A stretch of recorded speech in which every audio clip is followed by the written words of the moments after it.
Theory and Practice of Silviculture, lecture number 7. In previous lectures, we have covered 3 categories under the locality factors. One was climatic factor, physiographic factor, and the third one was edaphic factor. In this lecture, we are going to cover the biotic factor.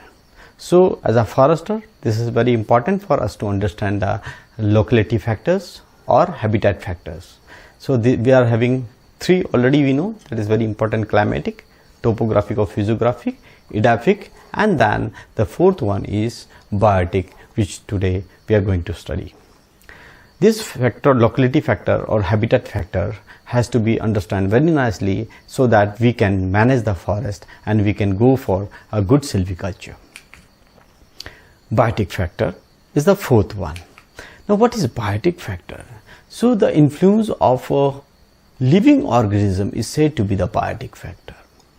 Biotic factor includes associated tree species, microorganisms, parasites, or other life in the area which interact with each other with desired species or to modify the soil.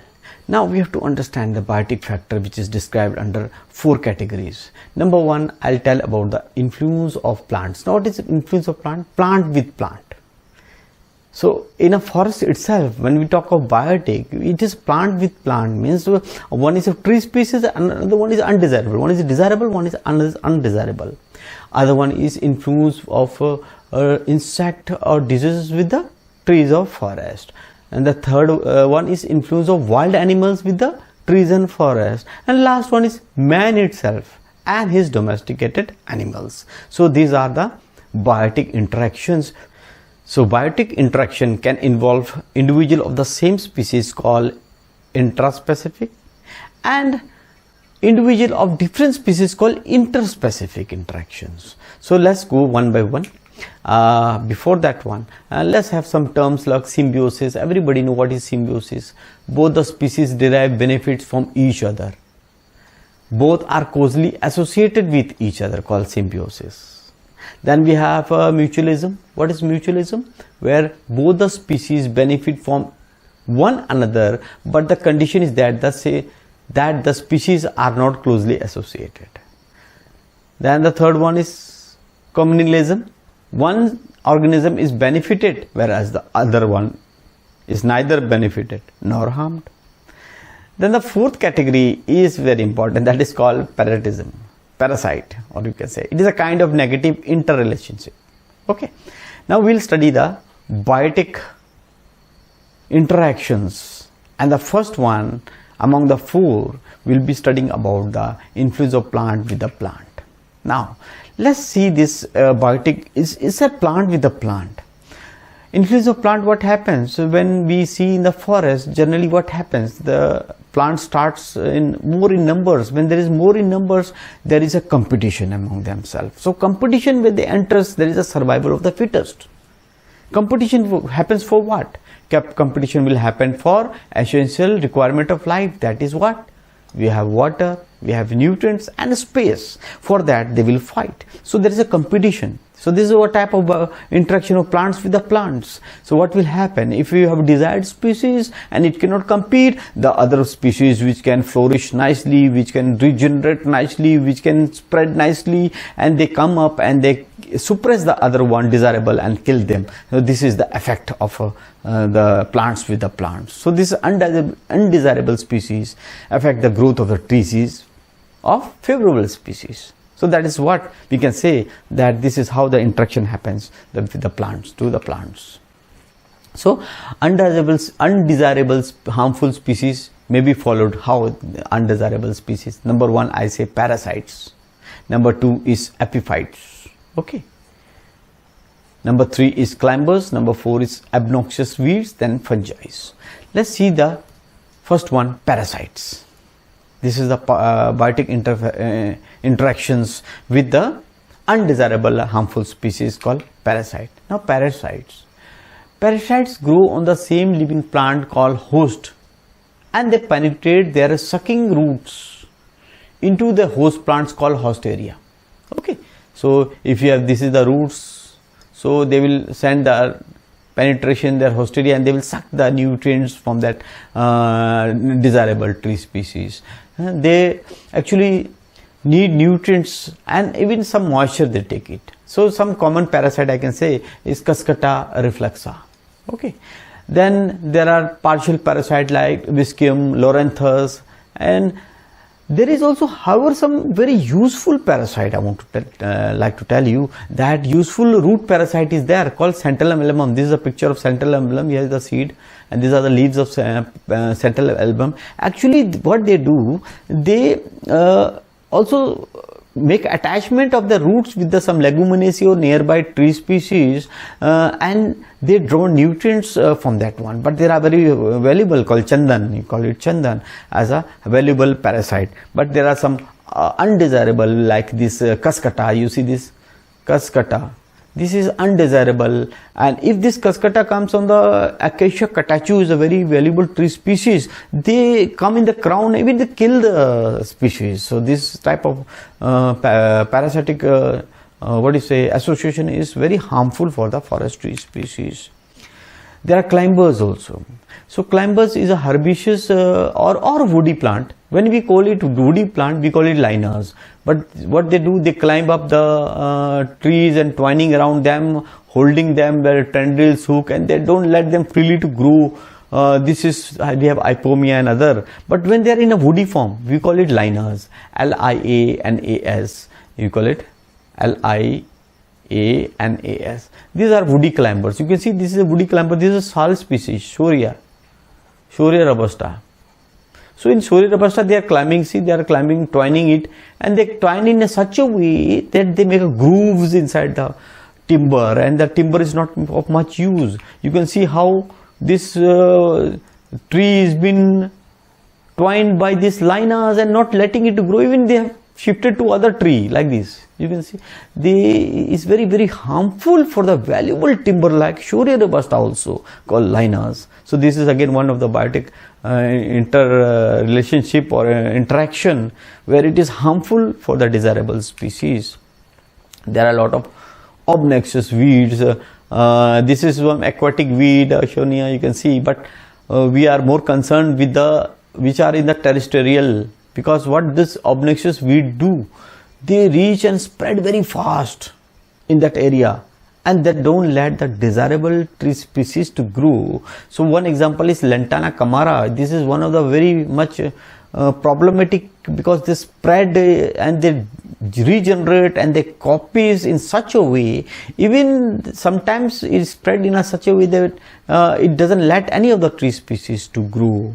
So that is one of the major obnoxious weed, we can say, this Lantana camara.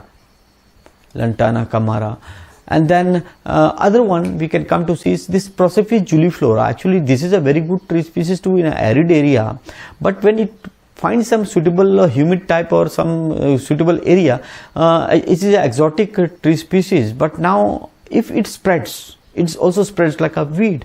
You can see it is a thick mat inside. Nobody can enter. It has a big thorns and spines. Even the wild animal cannot enter. So if it spreads very, very badly. But it is a very good species for a arid or where nothing can be grown. This species is a very xerophatic type of tree species. So this is a type of biotic relationships or interactions, we can say. Now we'll come to epiphytes. Epiphyte is a plant like orchids. They are growing on the tree. It doesn't harm it, but if it is an orchid, but certainly when epiphytes means like Ficus bengalensis, you can see Ficus religiosa, they do lot of damage. Now how they do a lot of damage? Orchids are okay, they don't do much of the damage, but lot of orchids are there. It may also make heavy branches and they may fall down. But if there are Ficus bengalensis religiosa, these epiphytes, they are become a huge size and they completely cover the tree and ultimately kill the tree. You can see there are a lot of epiphytes. This is epiphyte growing in a tree. You can see this epiphyte growing in a tree, making unshape of this tree. This is Ficus. See how they have totally covered the original tree. and it ultimately have killed the tree now. This is what the epiphyte has, that interactions with a negative interaction. Then fungi, large number of fungi attack the forest tree also. Beside this one you can see Ganoderma is one of the biggest one, Ganoderma, which have a root rot, and they make damping off with the seedling also. In the tree also they do root rot, heart rot. So you can see they can find the fungus being growing on the base of the tree, and then it's already been damaged, it has been spread, infected the tree now. Influence of insect, you can see insect is again very important part of forest ecosystem, but some of them are harmful, like Hoplocerambic spinicornis. This Hoplocerambic spinicornis is the insect of sal. Shoria robusta is a very important tree species. What it does, it is a sal borer. It is to go inside the tree and make a lot of channels and dust and destroy entire tree. Is this sal borer. You can see a lot of other insect like Hapalia macraris, then tick defoliator, Hablia purea. This is, you can see Hablia purea. This is tick skeletonizer. So like this we have Plectophera reflexa, and all these insects are also very harmful with a particular tree species. So that is also a biotic interaction with them. Then next is influence of wild animals. Now wild animals actually is not so harmful, but some wild animals are very, very harmful, because wild animals, some are very good for dispersal, birds are very good for dispersal, some are good for pollination, but there are some which are very harmful and crucial also for ecosystem.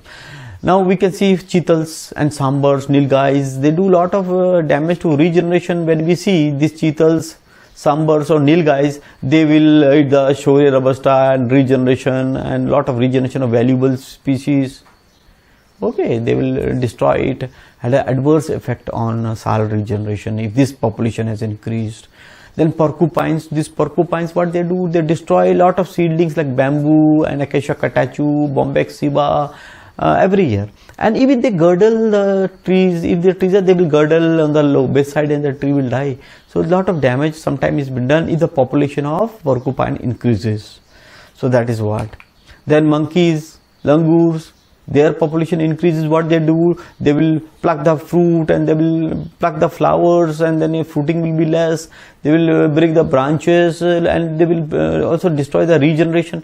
So these monkeys, langurs, if their population increases, they are also doing lot of damages, because you can see that Artocarpus chaplasha is very important, and the favorite food of monkeys. If they increase in number, then the population of these many species is deteriorated or goes down.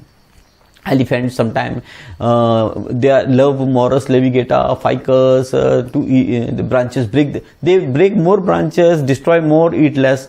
This type of thing also they do. They love bamboos. So besides, if their population sometimes though they do complete, they found a bamboo and ruin them completely. So this is what they do. They stripe the bark of sal and Artocarpus integrifolia. So elephant population also, if they increase in particular area where they go, they do lot of destruction to the forest in many ways. And pigs, these wild boars, we can see this is wild boar. Okay, or pigs. What they do, they always dig up the soil for rhizomes and for regenerations. One way they do good only, when they do is like a plowing, regeneration happen, but they do lot of damages also for the regeneration. I mean for the plantation of bamboos and other places also. And when we go for bisons and we go for, they also do stripe off the bark.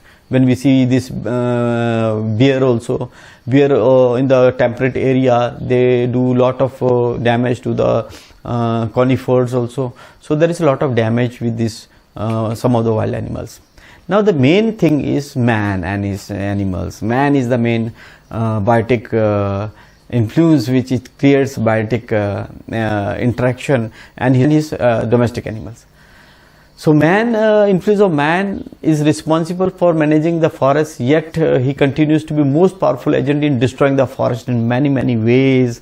We can see lot of list: deforestation, denudation, lopping for fodder, removal of dry leaves for his many value-added products, collection of flower and birds for his edible things, grazing of his domestic animal, fire he puts for grazing of succulent grasses or for growing regeneration of grasses, then encroachment he does. So lot of things he does.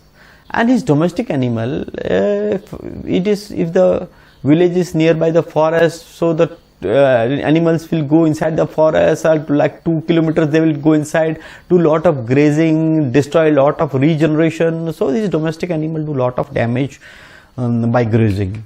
Man himself, he does lot of deforestation and denudation, illicit felling.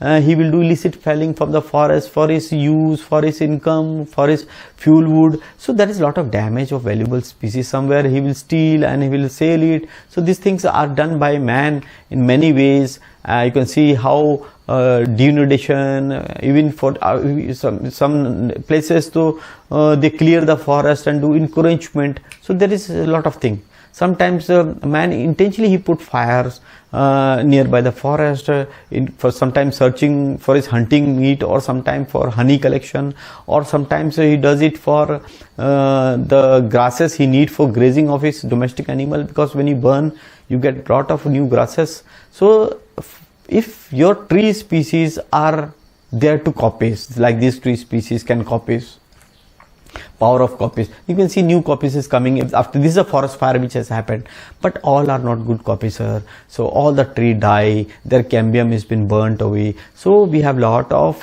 destruction, damage been done by human being itself, by his deforestation, by his denudation, by his illicit felling, by his encroachment, by his putting fire. So by his, you can see this illegal collection of this for firewood, he cuts the tree, remove the dry leaves, collection of flower, fruits, lot of things is been done which makes the forest deteriorated. So this is what. So not only biotic, there are some other stresses or pollutions, because it happens as a physiological conditions caused by your environment also. This is also one way where we have a influence of vegetations. We can see stress like dying back happens, droughtness is there. You can see many places it is very devastating things happens. So under locality factor we have 4 factors. One is called climatic, another one is called physiographic, then third one we discussed about edaphic, and the last one we discussed about the biotic, and some other factors we can consider like stress, drought and other thing which influence the forest, which has an effect on the forest. And all this locality factor we have to understand it nicely, so that we can manage the forest in a very good way, we can grow the forest in a very good way, and then we can manage it scientifically, and then we can flourish our forest in our country to fulfill the national forest policy of our country. Thank you very much.